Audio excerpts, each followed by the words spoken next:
hacía caminar al animal, y el animal tiraba con el yugo, tiraba y arrastraba el arado o la herramienta que iba a necesitar, y iba rompiendo, iba haciendo fuerza, iba tirando, aunque antiguamente eso se hacía también a mano, pero después se usaron animales. Y cuando Jesús le dijo, llevad mi yugo, le está diciendo, vamos a intercambiar el yugo. Ustedes van a darme el yugo pesado y yo les daré mi yugo, que es un yugo liviano. ¿A qué se estaba refiriendo al Señor? Cuando en el campo nosotros teníamos un caballo que ya era bastante viejo, teníamos que enseñar a uno nuevo. Entonces, ¿qué hacíamos? Le poníamos el arado al caballo viejo y le atábamos el caballo nuevo o el buey nuevo al lado del otro. Y el buey viejo era el que hacía el trabajo y el buey nuevo iba acompañando. Pero el que iba haciendo el trabajo pesado, duro, era el buey viejo. Y Jesús dijo, cambiar mi yugo. Eso está en Mateo, ¿no? Mateo 11, 27, creo que es. A ver, Mateo o San Juan, no recuerdo ahora. Y Jesús nos está invitando, mis hermanos, a cada uno de nosotros a participar de esa así. Mateo 11, 28. Venid a mí todos los que estáis trabajados y cargados, y yo os haré descansar. Llevad mi yugo sobre vosotros. Está diciendo, ustedes no saben todavía lo que es vivir bien o hacer bien el trabajo, pero yo sí sé lo que hay que hacer.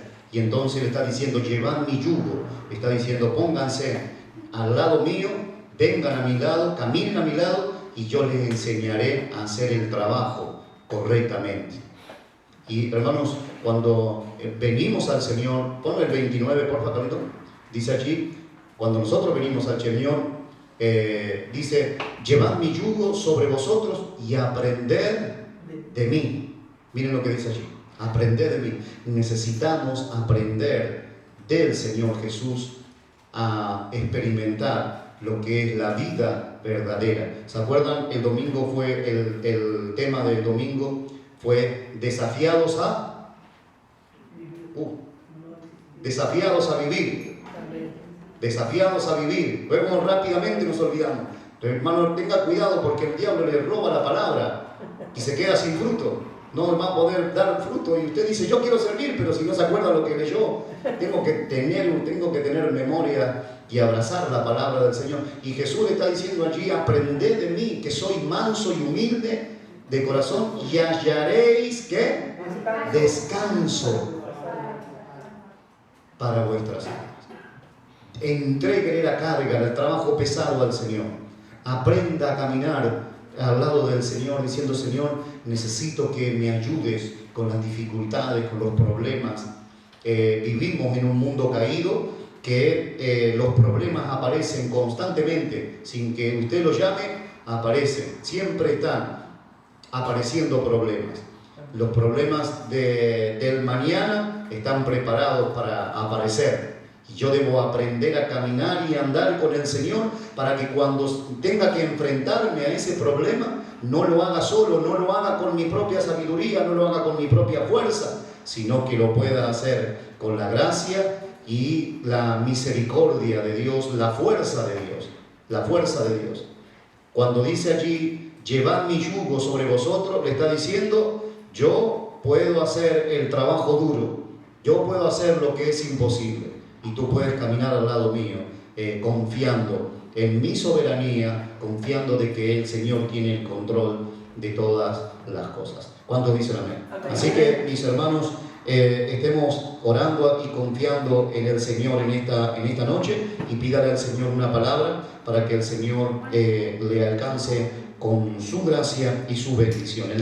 Mañana tenemos reunión de jóvenes a las 5, y la escuelita también, ¿no? Estará a las 5 de la tarde, ya comenzamos con las actividades. Todavía estamos a la espera que el ayuntamiento nos dé los expedientes y todas esas cosas. Oramos al Señor para que Dios esté obrando en medio de nosotros.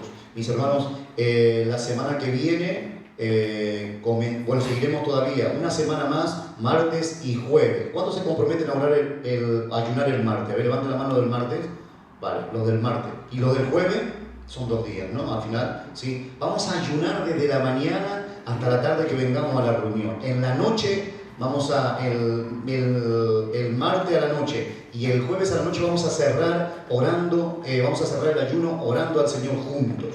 Amén. Vamos a aclamar al Señor esta semana y ya la semana que viene, la siguiente semana, nos reiniciaremos ya en la mañana con el tema de la oración de la mañana que teníamos bien tempranito. Amén. Así que estaremos orando al Señor.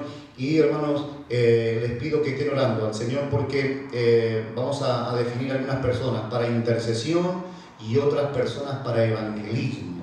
Amén. Así que vamos a estar buscando. Ya hay algunos hermanos que con mi esposa estamos viendo para que nos estén ayudando con el tema de la intercesión y del evangelismo. ¿Ven? Así que posiblemente, muy probable que traslademos la fecha de reunión de jóvenes un poco más adelante, dado que está muy delicado el hermano Francisco Verdugo, ¿sí? Entonces la iglesia de ellos están allí un poco de esta manera, no bien. Creo que mañana estaremos con ellos a la mañana allí un ratito y estaremos orando al Señor por ellos. Recuérdenlo en sus oraciones. ¿Cuántos tienen peticiones? El Señor, abra su Biblia, mi hermano, en esta hora.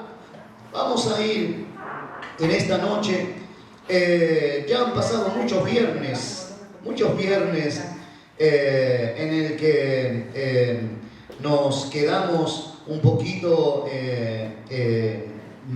estancados, parados por todas las situaciones que pasaron, dificultades, todas las reformas y todas las situaciones que fuimos enfrentando, pero mi hermano, la obra del Señor no se detiene. Diga conmigo, la obra del Señor no se detiene. ¿Y cuál es la obra del Señor? ¿Las luces, las paredes? No, mi hermano, eso es una obra nuestra. La obra del Señor es la obra de salvación, de transformación, de bendición. Aquella obra que Dios sigue obrando en nuestro interior constantemente. Amén. Y esa obra no se detiene, mi hermano, ni se detendrá, porque esa obra es una obra de Dios, es una obra del Espíritu Santo del Señor. Amén. Y vamos a seguir con el tema que teníamos los días viernes. Era afirmados, fortalecidos y establecidos. Diga conmigo, afirmados, fortalecidos y establecidos. Afirmados, fortalecidos y establecidos por el Señor. Esa cita se encuentra en el capítulo Primera de Pedro, capítulo 5, verso 10. Capítulo 5, versículo 10.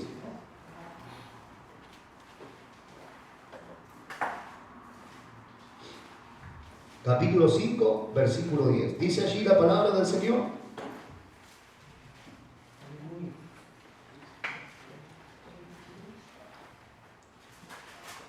Primera de Pedro 5:10 dice allí: mas el Dios de toda gracia, que nos llamó a su gloria eterna en Jesucristo, después que hayáis padecido un poco de tiempo, Él mismo os perfeccione, afirme, fortalezca y establezca. ¿Sí?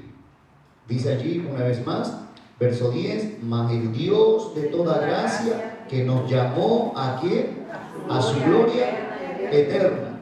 ¿A qué gloria nos llamó el Señor? A la gloria eterna. ¿En quién? En Cristo. ¿Cuántos están en Cristo? ¿Está seguro que está en Cristo? Pues si usted ha sido llamado en Cristo, está participando de la gloria eterna y dice, después que hayáis padecido, ¿cuánto tiempo?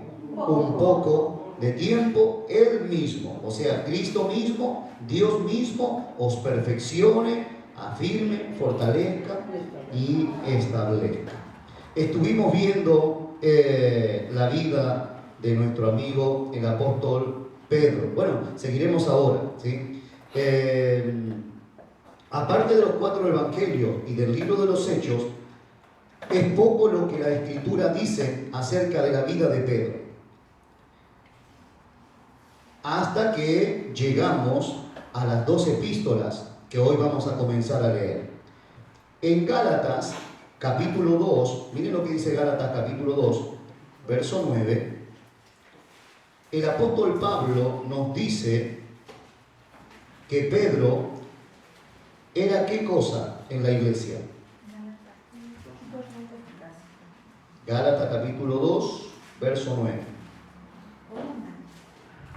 Dice allí, y reconociendo la gracia que me había sido dada, Jacobo, Cefas y Juan eran considerados como columnas. Nos dieron a mí, a Bernabé, la diestra en señal de compañerismo para que nosotros fuésemos a los gentiles y ellos a la circuncisión. ¿Sí? Pero leamos una vez más, reconociendo la gracia que me había sido dada, Jacobo, Cefas y Juan, que eran considerados como columna, nos dieron, ¿qué cosa? A mí y a Bernabé la diestra en señal de compañerismo para que nosotros fuésemos a los gentiles y ellos a la circuncisión. Pero ¿a dónde encontramos a Pedro en este versículo? ¿A dónde encontramos a Pedro? ¿Quién es Pedro en estos versículos? Cefas. Cefas es Pedro. Cefas es Pedro, ¿vale? Y dice la Biblia que el apóstol Pablo va a decir que Pedro era considerada una columna, un elemento fundamental en la iglesia, un elemento de sostenimiento, un elemento de bendición, un elemento firme, un elemento fortalecido, establecido. ¿Sí? ¿Todos saben lo que es una columna? ¿Sí? ¿Todos saben lo que es una columna? Levanten todos los que saben lo que es una columna. Levanten la mano. ¿Saben todos? ¿La columna se mueve para un lado y para otro? No, está establecida. Está establecida. Pero puede ser que una columna no esté firme. Puede ser que una columna comience a ceder. Pero las columnas mayormente siempre están establecidas en un lugar. Son para establecer en un lugar. Y cuando más fuerza tenga, más soporta. ¿Sí o no? Y cuando más firme esté, mayor estabilidad tendrá el resto de todo lo que está apoyado sobre esa columna. Y el apóstol Pablo dice que Pedro era considerado una columna. Una columna. Ya hemos visto, ¿se acuerdan? No vamos a repetir, pero Pedro era alguien inestable, alguien voluble, alguien que en algún momento dado era usado por el Señor, pero también luego era usado por la carne, en algún momento dado era, se manifestaban a veces hasta el mismo Satanás se manifestó en la vida del apóstol Pedro. Entonces, cuando llegamos a este punto, a Gálatas capítulo 2, verso 9, el apóstol Pablo está observando la vida del apóstol Pedro. Lo está observando. Está viendo el testimonio, la vida que está teniendo. Mis hermanos, dice la palabra del Señor, dice Hebreos capítulo 12, dice, ponme por favor el versículo 1. ¿Están todos atendiendo o están en otra cosa? ¿Sí? Por favor, ¿sí?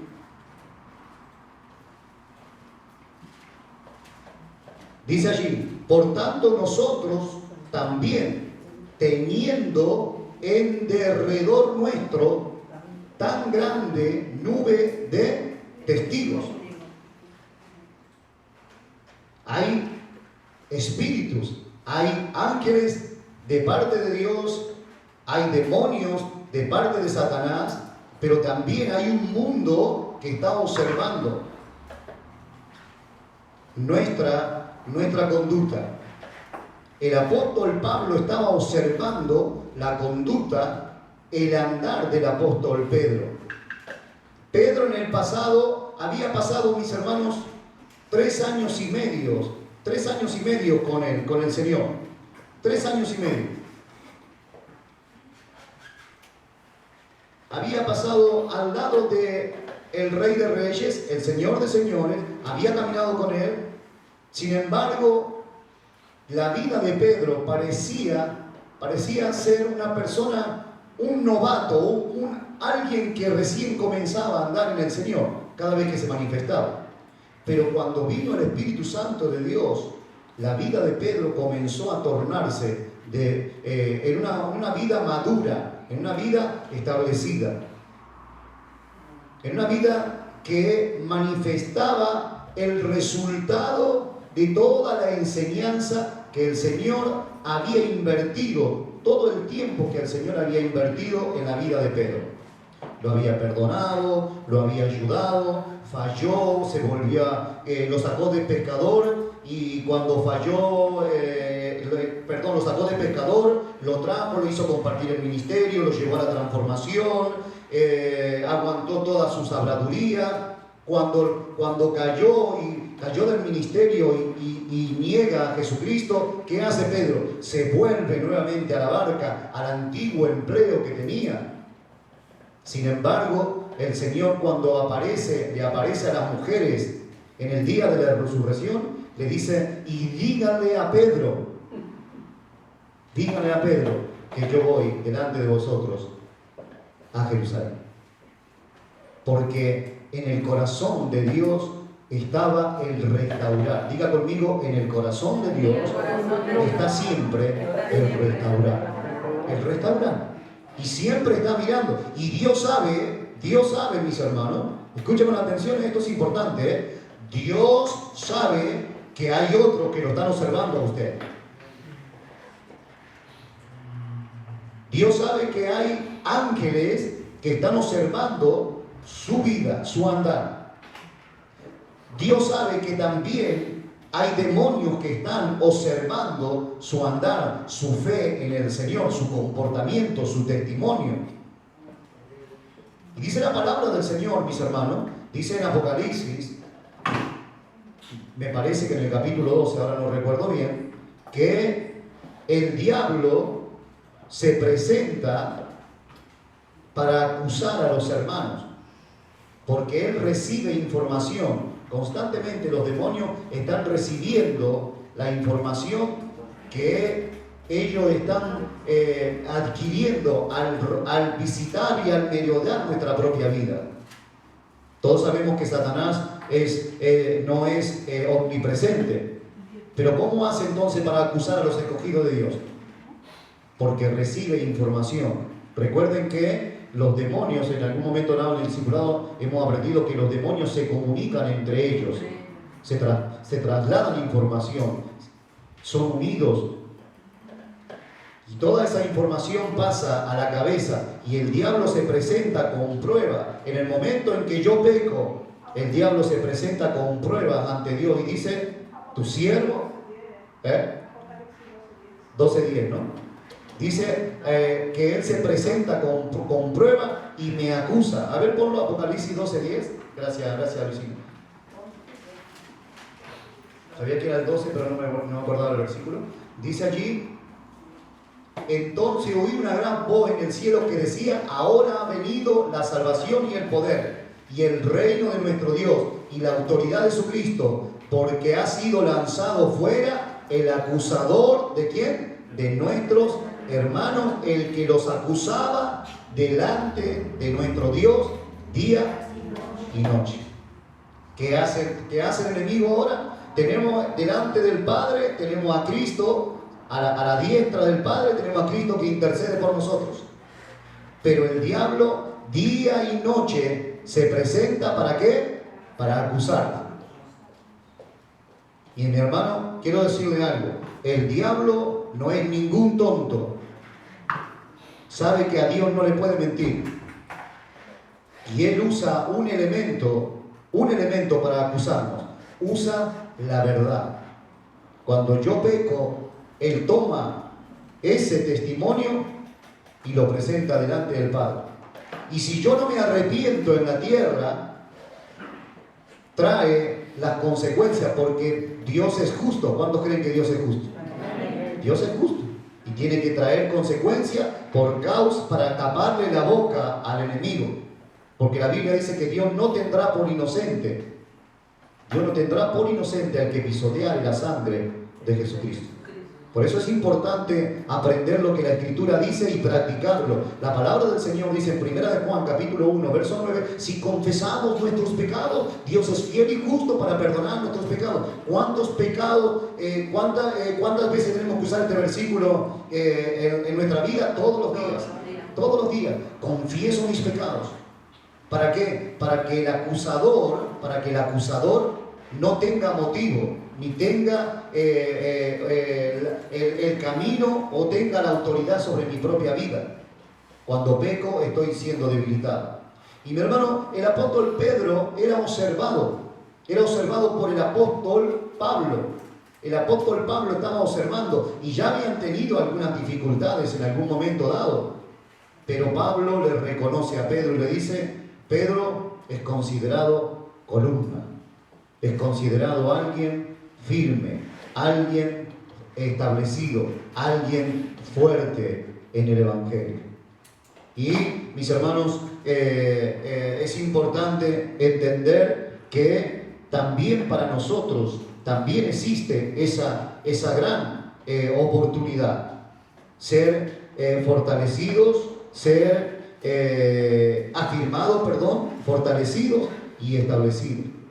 El mismo Dios que transformó a Pedro, el mismo Dios que transformó la vida de aquel hombre traidor, inoperante, un hombre que era inconstante en sus caminos, un hombre que dudaba, un día creía mucho en Dios y otro día no creía nada.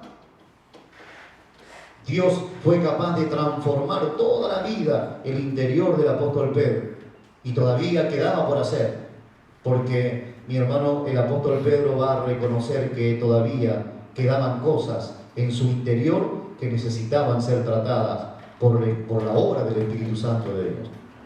Por eso en esta hora vamos a usar, aunque sea estos 20 minutos que nos quedan, para entender y comprender que yo debo tener un corazón dispuesto a ser transformado, que debo reconocer que hay cosas en mi vida que no están bien. Debo reconocer que todavía hay áreas en mi vida que hay desorden, hay vacío, hay suciedad, hay cosas escondidas en mi interior y que a veces ni siquiera nosotros sabemos que están ahí adentro.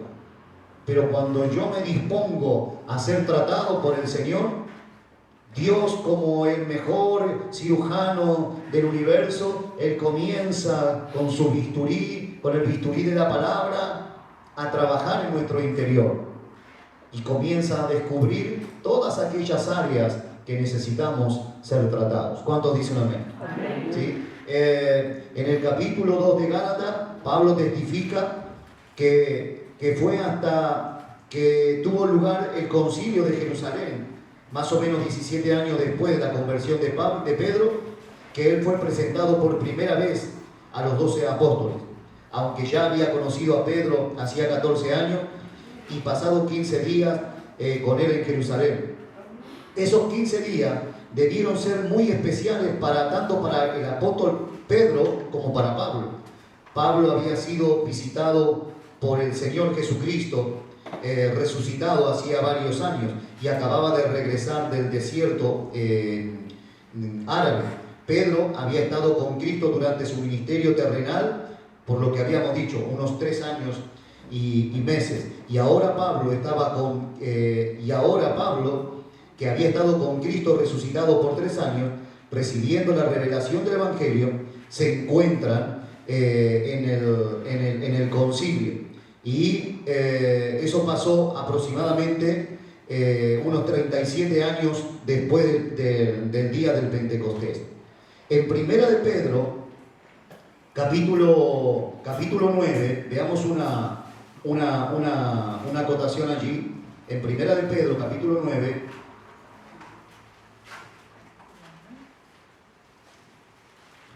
Pablo da a entender, de alguna manera, capítulo 9, verso 5. Primera de Pedro 9. Pastor, hasta el 5, ¿no? Hasta el 5:9. Primera de Pedro 9. Primera de Pedro 9 no hay. Pastor, no hay. Perdón, Primera de Corintios, digo. Corintios. Ahora le vamos a agregar más capítulos. Primera de Corintios, perdón. 9, capítulo 5. Primera de Corintios. Dice, miren lo que dice aquí, a ver si alguien descubre lo que Pablo da a entender. Dice el apóstol Pablo, no tenemos derecho de traer con nosotros una hermana como mujer, como también los otros apóstoles y los hermanos del Señor y Cefas. ¿Qué da a entender el apóstol Pablo allí? Que Pedro andaba ¿con quién? Con mujer. ¿Con quién? Con su esposa. ¿Sí? Ahí tenemos una...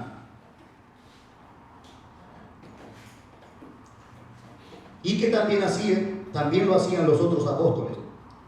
Para una esposa viajar implicaba, en ese tiempo, implicaba una gran decisión.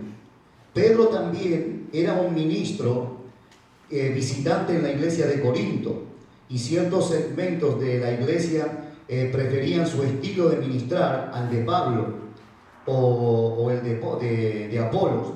Dice en Primera de Corintios 1:12 que algunos lo preferían a él. Primera de Corintios 1:12 dice, quiero decir que cada uno de vosotros dice, yo soy de Pablo, y yo de Apolo, y yo de Cefas, y yo de Cristo. Así que tenía en la iglesia de Corintio un grupo de fans, ¿sí? Un grupo ahí que tenía de seguidores, ¿no? A eso ahora que hay tantos famosos grupos, ¿sí? Tenemos grupo de esto, grupo de lo otro, grupo de los grupos ahí. Entonces Pablo se ve que tenía gente primero él viajaba con su esposa, ¿sí? Y lo que también implicaba, como hemos dicho hace un momento, para la esposa y para él una gran dedicación, porque tenían que viajar todo el tiempo, estaban lejos de su tierra, lejos de su casa, tenían que estar viajando constantemente en un sitio, en otro, todo lo que eso implicaba. ¿Alguien que vaya para arriba? Porque hay una niña, ya está arriba, abajo, perdón. Estén atentos, mis hermanos. Dice allí que también en la iglesia de Corintio, había gente que algunos preferían a Pablo, a otro grupo prefería a Apolos, y otro grupo prefería a Cefas. Y luego estaban los espirituales, que decían, nosotros no somos carnales, no somos ni de Pablo, ni de Apolo, ni de Cefas, nosotros somos de Cristo, ¿sí? Entonces había preferencias. Así podemos ver que Pedro viajó extensamente por toda la zona del Mediterráneo y ministró varias iglesias, especialmente acabamos de nosotros de leer Gálatas, capítulo 2, verso 9. Pablo fue ¿a dónde? ¿A dónde? A los gentiles. Y Pedro fue a los de la circuncisión. ¿Quién eran los de la circuncisión? Los judíos. Así que él mayormente siempre visitaba, aunque también iba a las iglesias gentiles, los gentiles que se habían convertido habían sido convertidos por el Señor. También Pedro también visitaba esa iglesia, pero siempre tenía una preferencia hacia la iglesia judía, porque el Señor lo había determinado de esa manera. La primera y segunda epístola de Pedro fueron escritas en Roma por el apóstol Pedro al final de su vida. Primera de Pedro fue escrita en el año 65 después de Cristo. Para los que apuntan, la primera de Pedro fue escrita en el año 65 DC, o sea, después de Cristo. Y la segunda de Pedro, la segunda carta de Pedro, fue escrita en el año siguiente, después de Cristo, en el año 66, un poco antes de su muerte. ¿Cómo lo sabemos? Veamos segunda de Pedro, capítulo 1, verso 14. Hay una referencia allí. Segunda de Pedro 1:14, vemos que Pedro está a punto ya de partir y dice: sabiendo que en breve debo abandonar, ¿qué cosa? El cuerpo, como nuestro Señor Jesucristo me ha declarado. ¿Qué le había declarado el Señor? Que iba a partir, que iba a partir hacia. ¿A cuánto le gustaría que el Señor le anuncie el día en que va a partir? Tenía una relación con el Señor. Yo conocí a un hermano en Argentina, Estanislao Díaz se llamaba, y el Señor le dijo el día, creo que fue el 9 de mayo a las 9:30 o antes, no recuerdo ahora, que el Señor lo venía a buscar y se preparó y se fue a la iglesia y se sentó en el lugar donde él siempre se sentaba por muchos años, y allí el Señor lo recogió. Media hora después entraron porque ya estaba la familia toda esperando afuera, entraron y ya él estaba sentadito allí y el Señor lo había recogido. Dice el apóstol, dice allí, sabiendo que en breve debo abandonar el cuerpo, como nuestro Señor Jesucristo me ha declarado. Así que la segunda de Pedro fue escrita poco antes de partir a la presencia del Señor. En la primera epístola de Pedro, el apóstol Pedro buscó fortalecer a los santos que habían estado sometidos a la persecución del mundo, mientras que en la segunda advirtió sobre los peligros que existen dentro de la familia de la fe. Y miren, hermanos, este estudio viene bien para este tiempo. Viene bien para este tiempo. No responda, mi hermano, pero ¿ama de verdad al Señor? ¿Ama la venida del Señor? Porque, mi hermano, viene persecución para la iglesia. De hecho, ya está la persecución. Ya está el mundo llevándose a mucha gente de adentro de la iglesia. Ya está la persecución y espíritus de incredulidad están ennegreciendo el corazón de muchos cristianos. Jesús dijo: por haberse multiplicado la maldad, el amor de muchos se enfriará. Dejará de ser un amor apasionado. Ya hay una persecución. Ahora, cuando empecemos a estudiar esta carta, tenemos que, por eso venga con lápiz, venga atento, venga afinado, venga con atención, porque puede ser que seguramente esta carta nos va a fortalecer para cuando venga la dificultad. Amén. Lo voy a leer nuevamente porque es un estudio que está escrito. La primera epístola de Pedro, el apóstol Pedro buscó fortalecer a los santos que habían estado sometidos a la persecución del mundo, mientras que en la segunda epístola advirtió sobre los peligros que existen dentro de la familia de la fe. Miren, hermanos, ¿dónde está la persecución? ¿Dónde está la persecución? En el mundo. ¿Pero dónde está también? Dentro.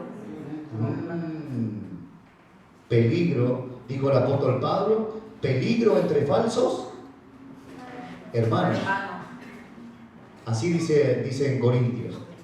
Dice que estuvo entre falsos hermanos. Y cuando estamos entre falsos hermanos, estamos en peligro. Ahora, esta no es mi intención, no es sembrar que usted esté sospechando de su hermano. La intención es que usted sospeche de usted mismo.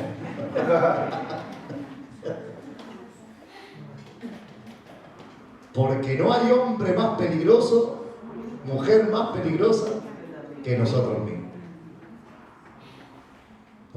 Nosotros está esa, y ahí está, mi hermano. Fíjense que cuando nosotros hablamos, cuando enseguida hablamos, decimos, la segunda carta advirtió sobre los peligros que existen dentro de la familia de la fe, enseguida pensamos, ¿será el hermano verdadero?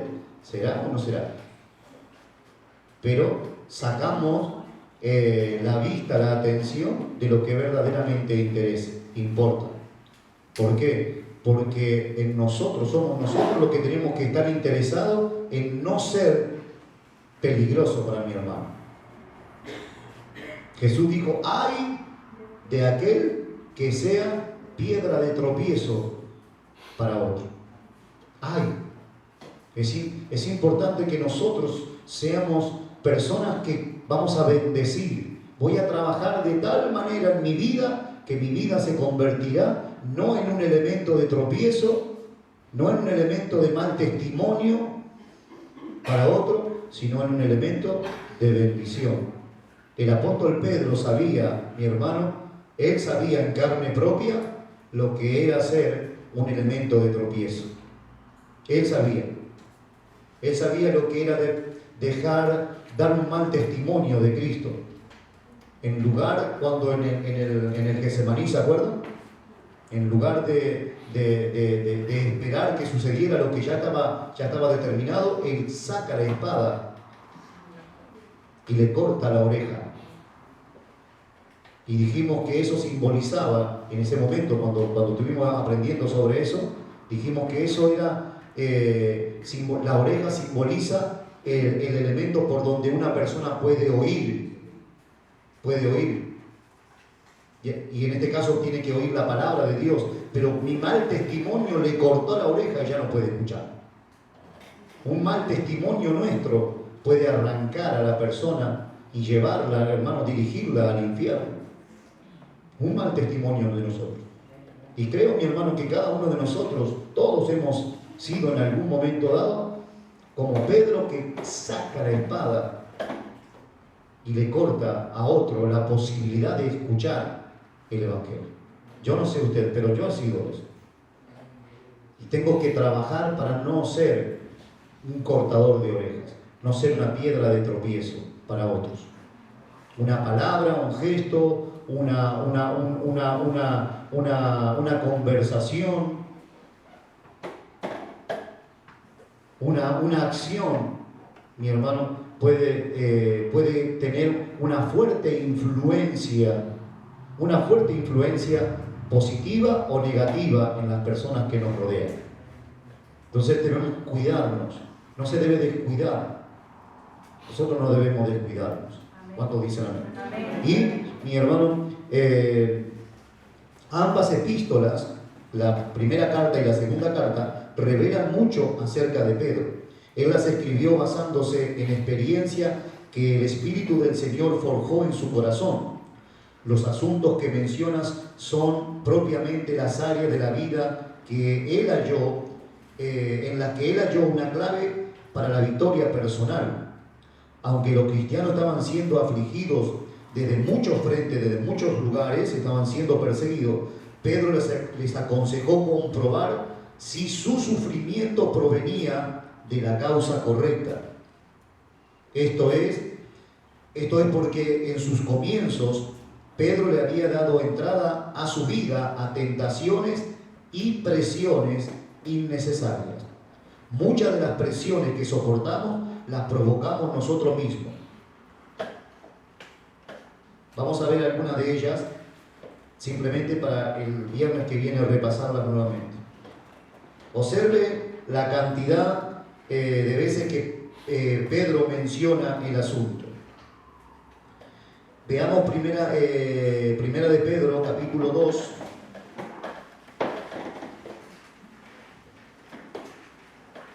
Verso 19.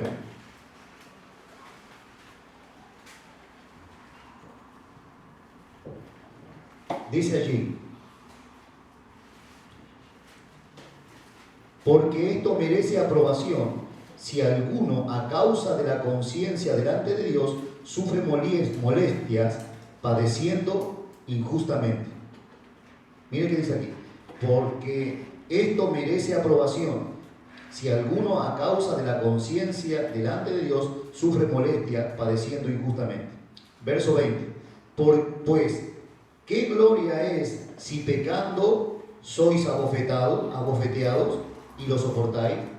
Mas si haciendo lo bueno sufrís y lo soportáis, esto ciertamente es aprobado delante de Dios. El apóstol está diciendo, hay padecimientos que nosotros creemos que son por causa de creer en el Señor, pero está cerrado. Hay padecimientos que nosotros sufrimos por causa de nuestros propios errores, por nuestra propia terquedad, por nuestra propia ignorancia. Jesús dijo: erráis porque ignoráis que las Escrituras. Erráis porque ignoráis las Escrituras. ¿Saben qué significa pecar? Uno de los significados de pecar es errar al blanco. Errar al blanco. O sea, no hice lo que acertadamente tenía que hacer. Y como consecuencia vienen dificultades, vienen problemas. Porque no hice lo correcto, porque tomé una determinación que no debía haber tomado, porque me junté con quien no debía juntarme, porque me relacioné con quien no debía relacionarme. Ahora están las consecuencias.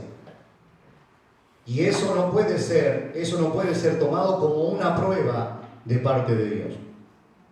No, mi hermano, las pruebas de parte de Dios son aquellas que, aún haciendo lo correcto, aún haciendo lo bueno, se nos devuelve con mal y nosotros debemos soportar. Y dice la Biblia, eso es aprobado por Dios. Eso sí es aprobado por Dios. Porque ustedes intentan hacer lo bueno, intentan decir la verdad, intentan mantenerse santos y intentan mantenerse íntegros, sin embargo los acusan. Los acusan de ladrones, de mentirosos, de religiosos, de sectarios. Y entonces, si soportamos esa prueba, entonces somos aprobados. Pero no esperemos aprobación de parte de Dios cuando nos equivocamos, porque cuando nos equivocamos, por consecuencia vendrán el dolor y el sufrimiento y la pérdida de una mala decisión. Veamos uno más y vamos a ir terminando. 3:14, también de Primera de Pedro. 3:14 dice allí: mas también si alguna cosa padecéis por causa de la justicia, bienaventurados sois. Por tanto, no os amedrentéis por temor de ellos, ni os conturbéis. Veamos verso 14 nuevamente. Mas también si alguna cosa padecéis por causa de la justicia, bienaventurados sois. Esto para los jóvenes. En el colegio van a poner a prueba tu fe. En el trabajo, el mundo va a poner a prueba tu fe. Van a presionarte y llevarte hasta el límite, hasta el borde del precipicio, a ver si eres capaz de mantener tu confianza en Dios. Se van a reír no por causa de tu persona, sino por causa de lo que tú crees. No te van a perseguir porque eres inteligente o no lo eres, porque eres guapo o no lo eres. Te van a seguir por causa de Cristo. Cuando te persigan, cuando se burlen, se están persiguiendo y están burlándose de Jesús. Por eso es importante, dice la Biblia allí, que entendamos este versículo. Miren, dice allí: mas también si alguna cosa padecéis por causa de la justicia, bienaventurados sois. Por tanto, no os amedrentéis por temor de ellos, ni os conturbéis. Versículo 17: porque mejor es padecer haciendo el bien. Porque mejor es padecer que padezcáis, porque mejor es que padezcáis haciendo el bien, si la voluntad de Dios así lo quiere, que haciendo el mal. Esto no me encaja en la filosofía de hoy, ¿no? La filosofía de hoy es: pare de sufrir. Solo relaciono la bendición de Dios, creo que el martes lo mismo, ¿no? Relaciono la bendición de Dios con el bienestar, el amor con el bienestar. Mi hermano, cuando pase alguna situación, miren lo que dice el verso 17, veámoslo, porque mejor es que padezcáis, cuando esté padeciendo, haciendo el bien, no se preocupe. Si padece haciendo el bien, sígalo haciendo. Porque esa es la voluntad de Dios. La voluntad de Dios no es simplemente prosperarme, hacerme famoso y que toda la gente me haga con el dedito así. No, mi hermano, la voluntad de Dios es también que a veces padezcamos. Esto ya no es. No se habla tanto de esto, ¿no? La voluntad de Dios es que padezcamos aún haciendo Él el bien. La voluntad de Dios puede ser para tu vida. Imagínese, se acerca el profeta y le dice, porque todos buscamos un profeta. Yo cuando comenzaba a andar, buscaba al profeta y escuchaba qué le decía el otro, ¿no? Uy, las cosas lindas que le ha dicho. Miraba la paciencia.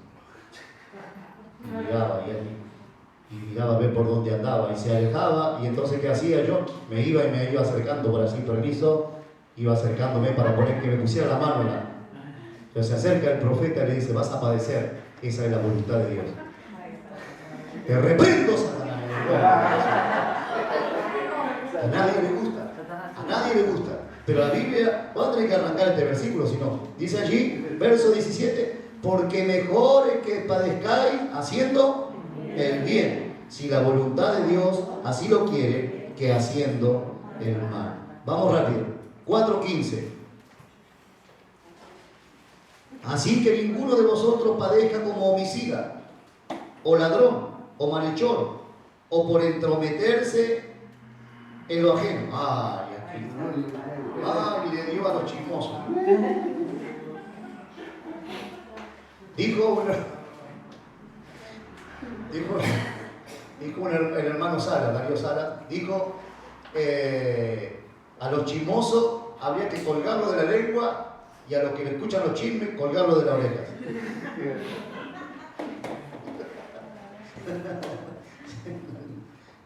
¿Sí? Hay uno solo que dijo amén. ¿Sí?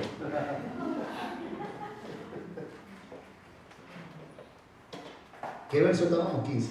Así que ninguno de vosotros padezca como homicida. ¿Quién es homicida? El que se enfada con su hermano. El que se enfada con su hermano. ¿Se ha enfadado con su hermano?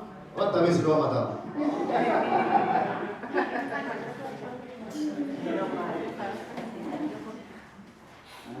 Jesús dijo: el que se enfada contra su hermano es homicida. O ladrón. ¿Cuántos ladrones hay aquí?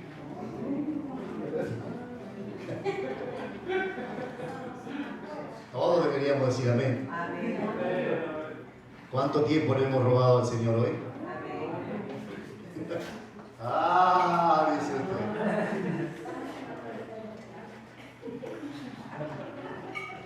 usted. O malhechor, alguien que hace hechos malos, o por entrometerse en lo ajeno. Pero si alguno padece como cristiano, no se avergüence, sino glorifique a Dios por ello. Verso 19.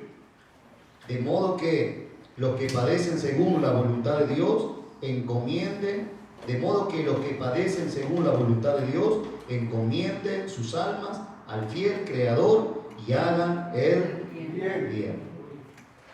Mira, todas las veces que el apóstol Pedro va a hablar sobre esto. ¿Está preparado? ¿Está preparado para recibir bendición? Ah, sí, dice usted, yo estoy listo todo el tiempo, las 24 horas. Todos los días del año estoy preparado. Pero para recibir persecución, también son bendición. Recuerden,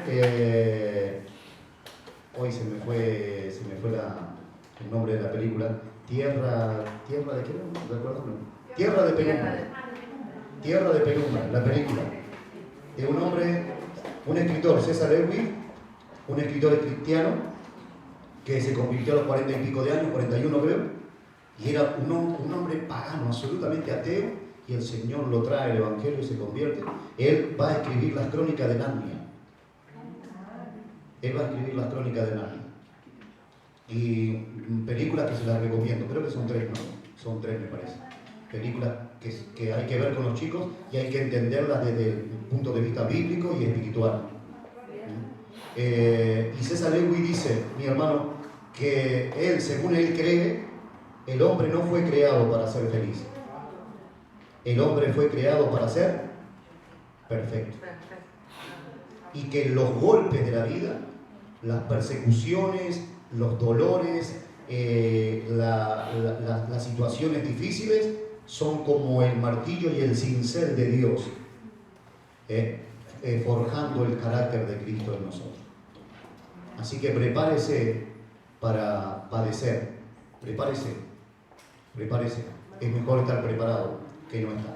Nos ponemos de pie, vamos a orar al Señor en esta hora. Recogemos nuestras ofrendas en esta noche, en el nombre de Jesús.